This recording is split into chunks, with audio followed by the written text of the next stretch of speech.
ওই দালালি বন্ধ করে ফেলবে একেবারে। রুগী বেচা কিনা করা বা ট্রলি বেচা কিনা করা, রুগী ভর্তি করার টাকা নেওয়া 100% অফ করে। এটা শুধু ঢাকা মেডিকেল না, সব জায়গায় বললাম তো। বড় অভিযোগ আসে পঙ্গু থেকে বা ওই এলাকা থেকে। আপনি তো বললেন, আমি জানি এটা। আমরা ওয়াকেফাল, আমরা এটাকে ক্লোজ ডাউন করবো, একেবারে সিমেন্টেড করবো ইনশাল্লাহ। আমি যদি খুব ফ্র্যাঙ্কলি বলি, আগে যেরকম আসতেই দেখতাম শত শত তেলাপোকা দৌড়াদৌড়ি করতেছে, I didn't found that scenario today. তেলাপোকা দেখেছি, বাট সংখ্যায় কম, আরও কন্ট্রোল করতে হবে। মেডিসিন সব পাচ্ছে না রুগীরা, এটা একটা কমপ্লেন আছে। সেটা মেডিসিন হয়তো অনেক সময় সাপ্লাই প্রবলেম হয়ে যায়, সেটা আলাপ করেছি, আরও যাতে রিপিট করা যায়। ওটিগুলি, একটা ওটি ধরেন আপনি, আমি দেখেছি এখানে, ফ্যান্টাস্টিক্যালি বিউটিফুল, অনেক সুন্দর। এটা একজন প্রাইভেট লোক করে দিয়েছে, ডোনেট করেছে। You can compare with any overseas OTT, but অন্য ওটিগুলির অবস্থা আমাদের তো উন্নত মানের না। ওটিগুলিকে রিনোভেট করতে হবে। মানুষ যাতে ওটিতে ঢুকে মনটা ভালো থাকে পেশেন্টের, ওই স্ট্যান্ডার্ডে আমাদের নিয়ে যেতে হবে। এই কাজগুলি আমাদের করতে হবে, পরিচ্ছন্নতার কাজ বৃদ্ধি করতে হবে, আর অ্যাকোমোডেশন বৃদ্ধি করতে হবে। এখানে ফেসিলিটিজের তুলনায় রুগীর সংখ্যা অনেক বেশি। রুগীর প্রপোর্শন যদি ডাক্তারের সাথে করেন, ডাক্তারের সংখ্যা কম। ওটি আছে ডেলি, দিন রাতেও অনেক সময় ওটি, যেমন ওটিতে আমাকে বলে অ্যানেস্থেসিস কম, তার সাপোর্টিং বয়েজ মানে আদার ফোর্থ গ্রেডের কর্মচারী কম, স্টাফ কম, সার্ভিস দিতে পারে না, তার ভিতরে ম্যানেজ করে যাচ্ছেন। আমি প্রায় ইমার্জেন্সিগুলি দেখেছি, অনেকগুলি ওটি দেখেছি।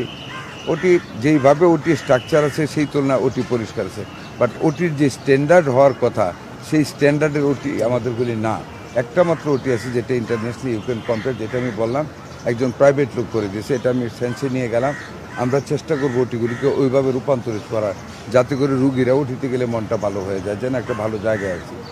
এই কাজগুলি আমাদের করতে হবে। পরিচ্ছন্নতার দিকে এখন আই এম নট ফ্রাস্ট্রেটেড যে একেবারে মেডিকেল শেষ, এটা আমি যদি বলি এটা আমার মিথ্যা কথা বলা হবে। আছে, বাট আমাদের অপ্রতুলতা আছে, আমাদের সাপোর্টিংয়ের অভাব আছে, ম্যান পাওয়ার কম আছে, অ্যাকোমোডেশন ফেসিলিটিস কম আছে। আর কিছু কিছু জায়গায় যেমন লন্ড্রি ওয়াশিং, নিজস্ব কোনো প্ল্যান্ট নেই। আমি কাপড়গুলি দেখেছি যে যাকে দেওয়া হয়েছে নিম্নমানের ওয়াশ, কাঁচা কাঁচা ময়লা রয়ে গেছে, বাট একটু গরম আয়রন করে দিয়ে দিয়েছে। এটা আমি কাকে ব্লেম করবো? আমাদের তো নিজস্ব প্ল্যান্ট নেই। তবু আমি ডিরেক্টর সাহেবকে বলেছি কন্ট্রাক্টরকে ডেকে তাকে বিল কাটার জন্য এবং ট্রেড করার জন্য, যাতে ভালোভাবে ওগুলো আসে আর কি। খাবার দাবারের কথা আমি জিজ্ঞেস করেছি পেশেন্টদের। সকালবেলা রুটি দেওয়া হয়, ডিম দেওয়া হয়, দুধ দেওয়া হয়, দুপুরে মাছ বা মাংস দেওয়া হয়। অনেকে ধরুন মেডিকেলে খাবার খায় না, একজন রুগী বলছে অনেকে খায়, আমি খাই না, আমি রোজা রাখি, সেরি খাই। বাট একেবারে পচা রোদা এরকম কোনো কথা শুনি নাই। আমি অনেকগুলো অর্ডার দিয়েছি, আবার ইনশাল্লাহ আসবো। একটা প্রশ্ন সেটি হলো, ঢাকা মেডিকেলের দালালদের দৌরাত্মের যে অভিযোগ, এটা খুবই পুরনো।